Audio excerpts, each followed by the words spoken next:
Civil services with Nilesh channel आपका स्वागत करता है।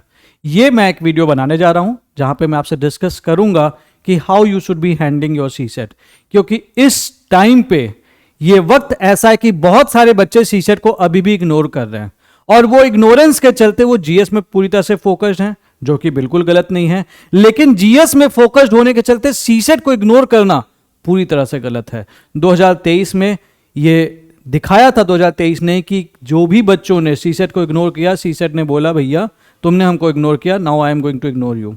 आईआईटियंस तक को दिक्कत हुई थी। इवन 2024 के पेपर में भी कई बच्चे जीएस में अच्छा कर गए लेकिन सीसेट के चलते फेल कर गए। क्यों? सिंपल सा रीजन है कि उन्होंने सीसेट पे ध्यान ही नहीं दिया। अगर आप कोई भी सब्जेक्ट है, अगर आप उस पर ध्यान नहीं देते तो आप उसमें धीमे धीमे इतने कमजोर होते चले जाते हैं कि आपको खुद नहीं पता चलता कि कब वो सब्जेक्ट आपको किक आउट कर देता है। हमको ये करना नहीं है, हमको ये नहीं होने देना है, क्योंकि CSAT is the starting point of insurance कि आपका जीएस का पेपर प्रीलिम्स के कट ऑफ के लिए यूज होगा। ठीक है, सीसेट का पेपर अगर आप क्वालिफाई नहीं करेंगे तो जीएस का पेपर को काउंट भी नहीं किया जाएगा कि भैया इसका हम देखें कि क्या हुआ। तो इसके लिए आपको सीसेट को क्वालिफाई करने की सबसे ज्यादा जरूरत है कि आप एटलीस्ट ये इंश्योर कर लें कि सीसेट के चलते आप फेल ना करें। और इसी चीज के लिए आज मैं आपसे एक वीडियो लेके आऊं जिसमें मैं आपसे कई सारी चीजें डिस्कस करूंगा।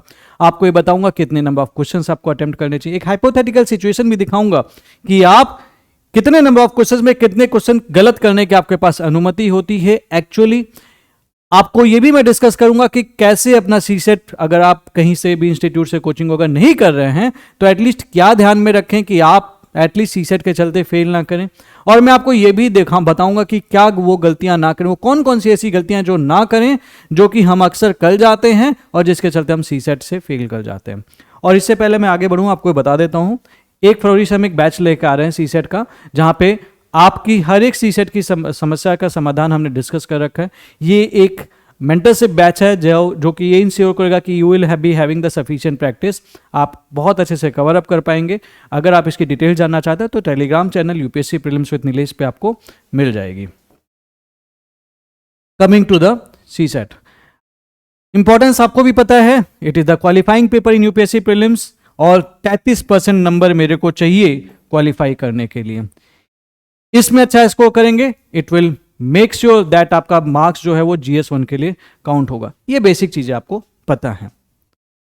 दूसरी ये भी चीजें आपको पता है कि 80 सवाल होंगे, 2.5 नंबर के सवाल होंगे और माइनस अगर होगा, गलत क्वेश्चन गलत कर लिया तो 2.5/3 दैट इज -0.83 आपके इतने नंबर कटेंगे हर एक क्वेश्चन पे। उसके अलावा इसमें 3 सेक्शन होते हैं, कॉम्प्रिहेंशन, रीजनिंग एंड मैथ्स। यहां तक की कहानी पता है। अब अगली कहानी पे आते हैं जो कि इंपॉर्टेंट है, कितने क्वेश्चन अटेम्प्ट करने चाहिए, कितने क्वेश्चन सही अटेम्प्ट करने चाहिए, मार्क्स कैसे कैलकुलेट करते हैं। तो अगर मैं मान लेता हूं कि R नंबर ऑफ क्वेश्चंस आपके सही हैं तो एक क्वेश्चन पे आपको 2.5 मार्क्स मिल रहा है। और मैं मान लेता हूं कि अगर आपके W नंबर ऑफ क्वेश्चंस गलत हैं तो उस पे जो कटने वाला नंबर है वो है 2.5/3। वही जो 0.83 लिखा था पीछे, ये आपका माइनस हो जाएगा। और इतना जब हम माइनस करेंगे, जितने सही क्वेश्चंस हैं इंटू 2.5 माइनस W इंटू 2.5/3, ये आपका 66 मार्क्स से ऊपर आना चाहिए। ये आपको देखना है। ठीक है, या तो 66 आ जाए या 66 पॉइंट कुछ आ जाए, कुछ ऐसा आना चाहिए। ठीक है, कितने क्वेश्चन अटेम्प्ट करने हैं इस पे अभी हम डिस्कस नहीं करते हैं, क्योंकि इसके लिए हमें एक सिचुएशन समझनी पड़ेगी। कितने नेट क्वेश्चन हमें सही होने चाहिए? कम से कम आपके नेट 27 या 27 से ज्यादा क्वेश्चन सही होने चाहिए, तभी आप सीसेट क्वालिफाई कर पाएंगे। सिंपल सा है। 27 में 2.5 मल्टीप्लाई करेंगे तो 67.5 आ जाएगा। 66 अगर आप 26 से 2.5 मल्टीप्लाई करेंगे तो 66 से नीचे का स्कोर चला जाएगा। तो सेफ साइड मेरे को अगर रहना है तो मेरे को 27 क्वेश्चंस को जरूर सही कर लेना है। अच्छा, एक यहां पे बड़ी इंटरेस्टिंग सी बात है, समझने की कोशिश कीजिएगा कि किसी एग्जामिनेशन में अगर 1/3 मार्किंग है कि भैया अगर आपने गलत किया तो फिर मैं आपका 1/3 नंबर काटूंगा। अगर किसी एग्जाम में कंडीशन है, तो वो ये चीज मेरे को बताता है कि अगर आप एक सही क्वेश्चन कर रहे हैं, मान लो आप तुक्का ले रहे हैं, तो आप एक सही क्वेश्चन कर रहे हैं, तो उसके अगेंस्ट में अगर आप 3 गलत क्वेश्चन कर रहे हैं तो नेट इफेक्ट 0 आएगा। यही चीज वो बताता है। मैं फिर से एक्सप्लेन कर देता हूं। अगर 1/3 मार्किंग, अगर मेरे को 2.5 नंबर मिल रहा है, सपोज एक क्वेश्चन मैं कर रहा हूं, मेरे को 2.5 नंबर मिल रहा है और मैं 3 क्वेश्चन कर रहा हूं और तीनों क्वेश्चन गलत है, 2.5 इंटू बाई 3 तो इतना कटेगा मेरा इंटू 3, तो ये भी वो 2.5 देगा, तो मैं इससे काटूंगा तो ये माइनस होके नेट इफेक्ट ये मेरे को 0 देगा। ठीक है, अब यहां से एक मैं छोटा सा एक टेबल बना के आपको दिखाऊंगा, इस चीज को समझने की कोशिश करना और यही आपको जवाब देगा कि आपको कितने क्वेश्चंस सही करने हैं। यहां पे मैं लिख देता हूं टोटल क्वेश्चंस अटेम्प्टेड। ठीक है, एक तो ये लिख देता हूं इनकरेक्ट,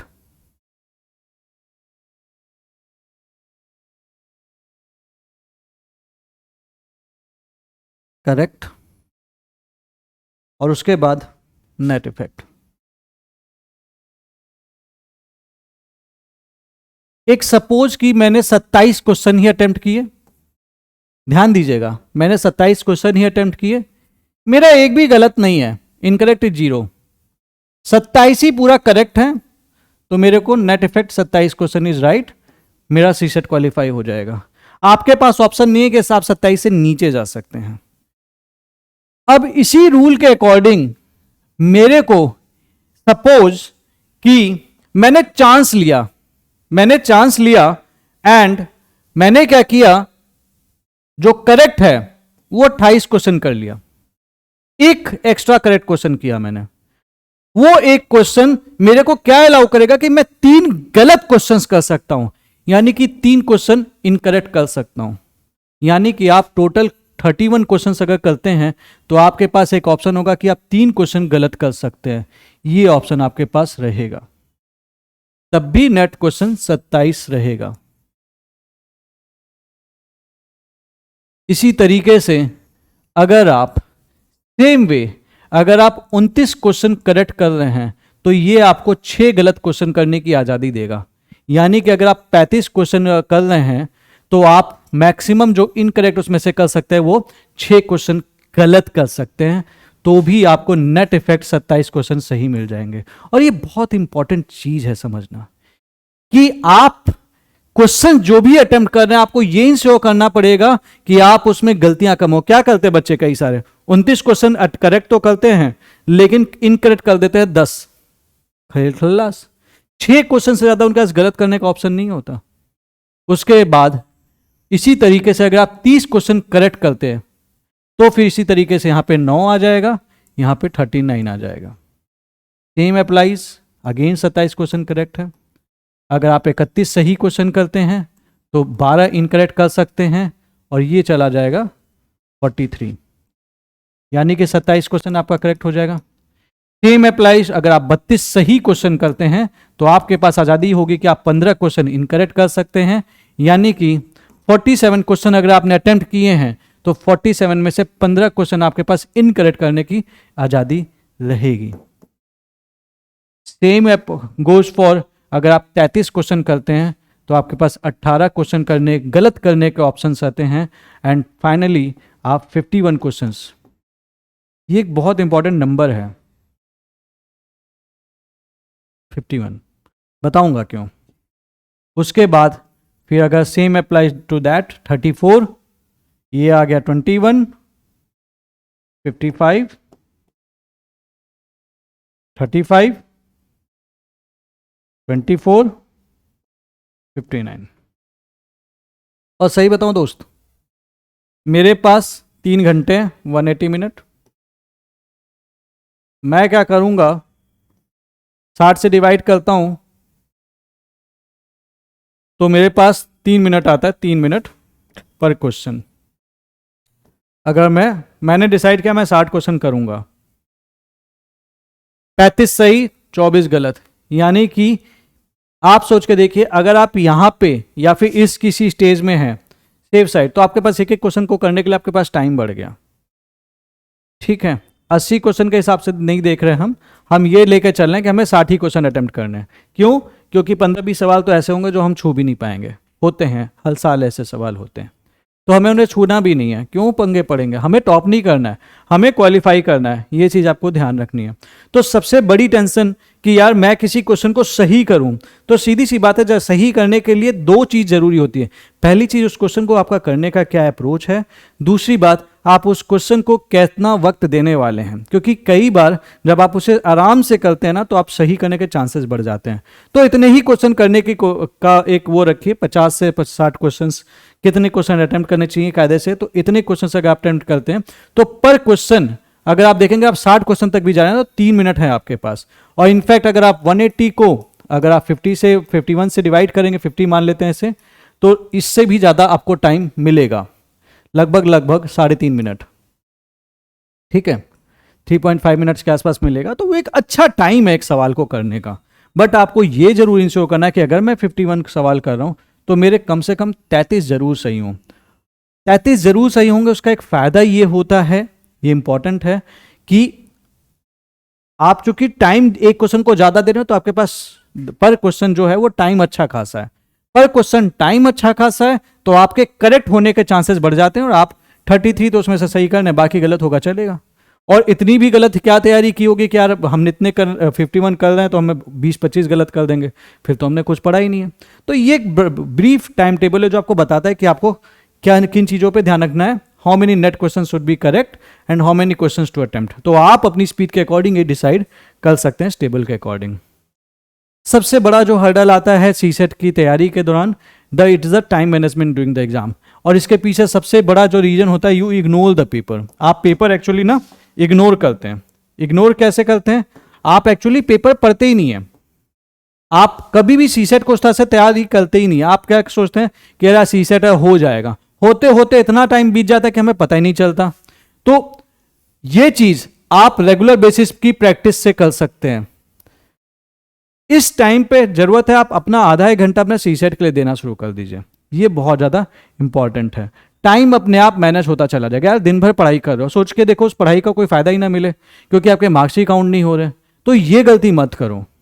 दूसरी चीज, how you should be doing this CSAT and GS, क्योंकि यार जीएस तो ज्यादा इंपॉर्टेंट है ना, कट ऑफ के लिए काउंट हो रहा है।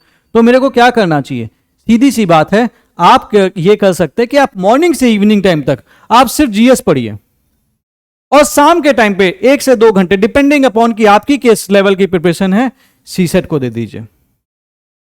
शाम के टाइम पे जब मेंटली आप एग्जॉस्ट हो गए, आपको जीएस दिन भर पढ़िए, कौन मना कर रहा है? और यहां पे टॉप भी नहीं करना है, क्वालिफाई करना है, शाम के टाइम पे रख दीजिए। ये बहुत ज्यादा इंपॉर्टेंट है, लेकिन रखिए जरूर। जब आप रखना शुरू करेंगे ना, सीसेट के लिए टाइम देना शुरू करेंगे, तो आप एक्चुअली सीसेट के लिए ना जो आपका जो टाइम मैनेजमेंट या बैलेंसिंग वाली बात होती है, वो सारे क्वेश्चंस निराधार होते चले जाएंगे, कोई मतलब ही नहीं रहेगा उन क्वेश्चंस का। ठीक है। और पढ़ते वक्त अब आपको सबसे पहले ये आइडेंटिफाई करना पड़ेगा कि आपका वीक एरिया कौन सा है। कुछ लोग कॉम्प्रिहेंशन में गलती करते हैं, कुछ लोग रीजनिंग में बहुत ज़्यादा गलती है, कुछ लोग क्वांट्स में सबसे ज़्यादा गलती करते हैं। तो मैं आपको पहली चीज़ तो ये बता दूं, इस टाइम पे क्वांट्स एंड कॉम्प्रिहेंशन, यूपीएससी के जिस तरीके के क्वेश्चंस आ रहे हैं, ये दोनों सबसे ज़्यादा इंपॉर्टेंट है। Quants is maths, reasoning and then comprehension. तो मैथ्स और रीजनिंग अगर आपने अच्छा रखा है तो आप सीसेट फेल नहीं करेंगे। इसके लिए आप सबसे पहले हमारे चैनल पे सीसेट के 50 वीडियोज हैं, वो देख लीजिए। मैथ्स का थ्योरी पोर्शन तैयार हो जाएगा, सिर्फ प्रैक्टिस की जरूरत पड़ेगी उसके बाद। इससे अच्छे वीडियोज नहीं है। कॉम्प्रिहेंशन, इसकी प्रैक्टिस करनी पड़ेगी। वीडियो नंबर 51 देख लीजिएगा, बेसिक्स आपको पता चल जाएंगे।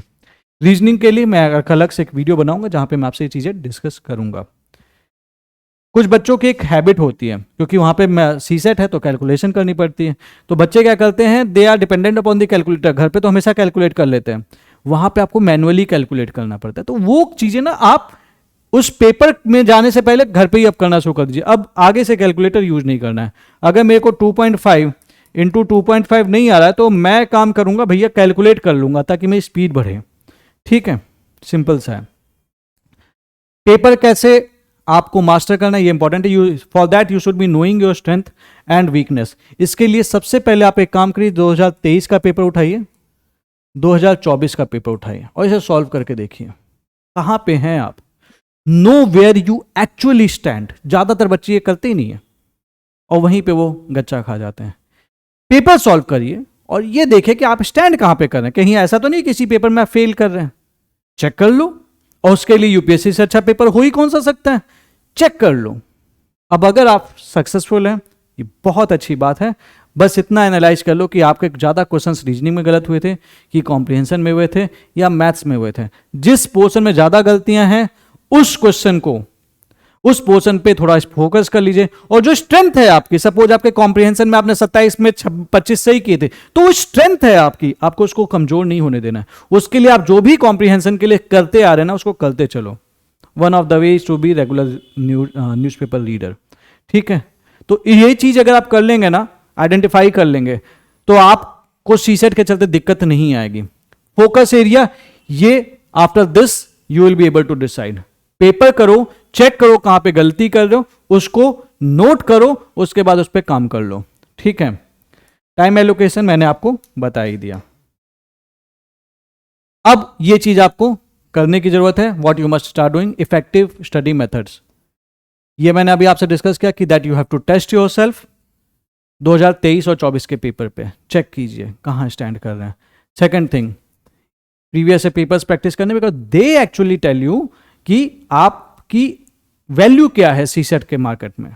सीसेट में आप किस जगह पे स्टैंड करते हैं एज ए स्टूडेंट, आप क्या उसको क्वालिफाई करने लायक हैं। और अगर फेल कर रहे हैं तो अभी से सीरियसली लेना शुरू कर दो। फेल नहीं करोगे, 4 महीने का टाइम बहुत होता है। तीसरी चीज, utilise sectional test for the focused improvement. ये इंपॉर्टेंट है। अब मान लो मैं रीजनिंग में फेल कर रहा हूं बार बार, तो मैं रीजनिंग के पेपर ज्यादा प्रैक्टिस करूंगा ना। मैथ्स में फेल कर रहा हूं मैं, मैथ्स तो भाई मैं मैथ्स का प्रैक्टिस करूंगा। कॉम्प्रिहेंशन में ज्यादा गलतियां कर रहा हूं तो कॉम्प्रिहेंशन के पेपर करूंगा। जिसमें गलती कर रहा हूं वो पेपर में ज्यादा पढ़ूंगा, ज्यादा वो करूंगा। और जो मेरी स्ट्रांगनेस है, जहां पे मैं गलतियां कम करता हूं, उसको प्रैक्टिस में रखूंगा। लोग अक्सर क्या करते हैं ना, जो उनकी मजबूती होती है वो उस चीज को छोड़ देते हैं और उसमें वो कमजोर होते चले जाते हैं। जो जहां पे वो वीक होते हैं उसको वो पढ़ते हैं, तो वो स्ट्रांग होता है, ये वीक हो जाता है। और एक और तरीके की गलती करते हैं, जो स्ट्रांग है उसको और स्ट्रांग बना रहे हैं और जो वीक है उसको छोड़े पड़े हैं। ये कुछ ऐसा है कि इतिहास पढ़ने का मन नहीं करता, इसलिए हमेशा हिस्ट्री में डर लगता है। तो जो वीक है उस पर काम कीजिए, जो मजबूत है उसे स्ट्रांग रखिए। ठीक है, you should start reading habits for better comprehension. उसका सिंपल सा तरीका है कि कॉम्प्रिहेंशन के लिए आप पहली चीज तो कुछ चीजें मैंने डिस्कस कर रखी in the 51st video of the CSAT playlist, वो देख लेना, इसी चैनल पे मिल जाएगा आपको। सीसेट प्लेलिस्ट से नाम से हमारे चैनल पे एक प्लेलिस्ट है, उसमें 51st वीडियो आप देख लेना। आपको क्या क्या इंप्रूवमेंट करने हैं कॉम्प्रिहेंशन के लिए, वो मैंने डिस्कस कर रखा है। उसमें से एक बहुत इंपॉर्टेंट है कि आपको न्यूज़पेपर या फिर एडिटोरियल रेगुलर बेसिस पे रीड करते रहना है। ठीक है, क्योंकि क्या होता है ना, 27 को हमारी पढ़ने की आदत होती नहीं और सडनली एकदम से कॉम्प्रिहेंशन सामने जाता है, हम देखना नहीं चाहते। ये गलती नहीं करनी है आपको। ठीक है, मैथ्स आपको प्रैक्टिस करनी पड़ेगी, विदाउट द पेन कोशिश करना पड़ेगा कि आंसर कैसे करना है। उसके लिए आपको मेंटल कैलकुलेशन इंप्रूव करनी पड़ेगी, उसके लिए प्रैक्टिस की जरूरत है। ठीक है, एंड पेपर करते वक्त ये गलतियां आपको नहीं करनी है। मेकिंग अ क्वेश्चन है ईगो क्वेश्चन। अब ये क्वेश्चन आ गया यार, मैंने तो परसेंटेज का सर का वीडियो देखिया था, ये क्वेश्चन गलत नहीं होने दूंगा, ये तो अपनी इज्जत की बात है, हमारा शाही खून बेकार चला जाएगा। ये वाला एटीट्यूड नहीं होना चाहिए। अगला क्वेश्चन भी आपको बराबर के नंबर देगा। तो अगर कोई क्वेश्चन आप कर रहे हो, आपसे 1, 1.5, 2 मिनट में नहीं हो पाया और आपको बार बार ये लग रहा है कि यार मैं कर लूंगा कर लूंगा कर लूंगा, उसमें आपने 10 मिनट दे दिया, तो आपने दूसरे क्वेश्चन के साथ अन्याय कर दिया। कभी भी किसी क्वेश्चन पे देखो, 1, 1.5 मिनट के अंदर आपको नॉर्मली आंसर किसी भी क्वेश्चन का मिल जाएगा, 1.5, 2 मिनट के अंदर। अगर नहीं मिला है तो उस क्वेश्चन को वहीं छोड़ दीजिए, आगे बढ़ जाइए। दूसरी बात, कुछ बच्चे ये इश्यू बना लेते हैं कि इसको तो मैं करके रखूंगा, मैंने परसेंटेज पढ़ के आया था, मैं परसेंटेज का क्वेश्चन जरूर करके जाऊंगा।